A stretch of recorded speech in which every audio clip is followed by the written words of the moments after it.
তথাকথিত পকেট কমিটির যারা আছে তারাও অংশগ্রহণের সুযোগ আছে। তারা যদি নির্বাচিত হয় আমরা তাদেরকেও করতালির মাধ্যমে অভিনন্দন জানাবো। সদ্য ঘোষিত চট্টগ্রামের রাউজান উপজেলা ও পৌরসভা বিএনপির কমিটিকে পকেট কমিটি উল্লেখ করে তা প্রত্যাখ্যান করেছেন বিএনপির কেন্দ্রীয় ভাইস চেয়ারম্যান গিয়াসউদ্দিন কাদের চৌধুরী সমর্থিত নেতাকর্মীরা। বৃহস্পতিবার বেলা 11টায় চট্টগ্রাম প্রেস ক্লাবের এস রহমান হলে সংবাদ সম্মেলনে এমন দাবি করেন তারা।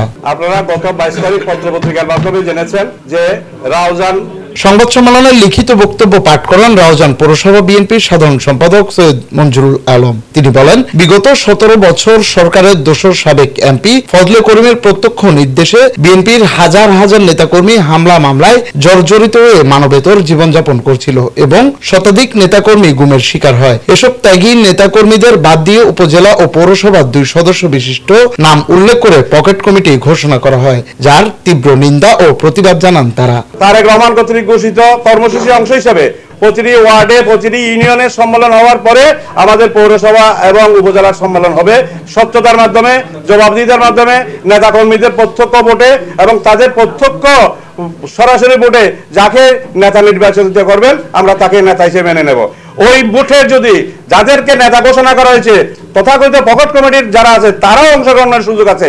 তারাও যদি আমাদের সাথে প্রতিদ্বন্দ্বিতা অংশগ্রহণ করে তারা যদি নির্বাচিত হয় আমরা তাদেরকেও করতালির মাধ্যমে অভিনন্দন জানাবো।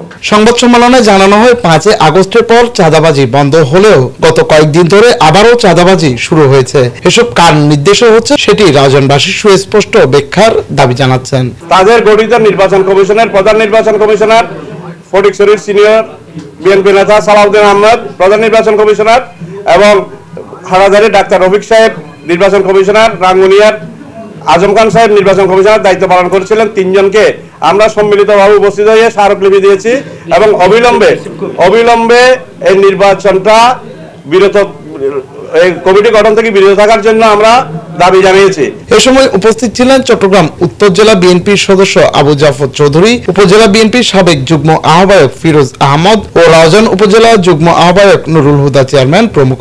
একটা বিশাল অংশ রাউজান অবস্থান করছেন। এর আগে প্রেস ক্লাব প্রাঙ্গণে উপজেলা ও পৌরসভা বিএনপির পকেট কমিটিকে বাতিলের দাবি জানিয়ে বিক্ষোভ ও প্রতিবাদ কর্মসূচি করা হয়। যারা ফ্যাসিস্ট হাসিনা বিরোধী আন্দোলনের নেতৃত্ব দিয়েছিল তাদেরকে বাদ দিয়ে রাউজানে একটা প্রশাসনের কমিটি করেছে। আজকে আপনারা দেখতেছেন। জুরায়েত হাসান, চট্টগ্রাম নিউজ।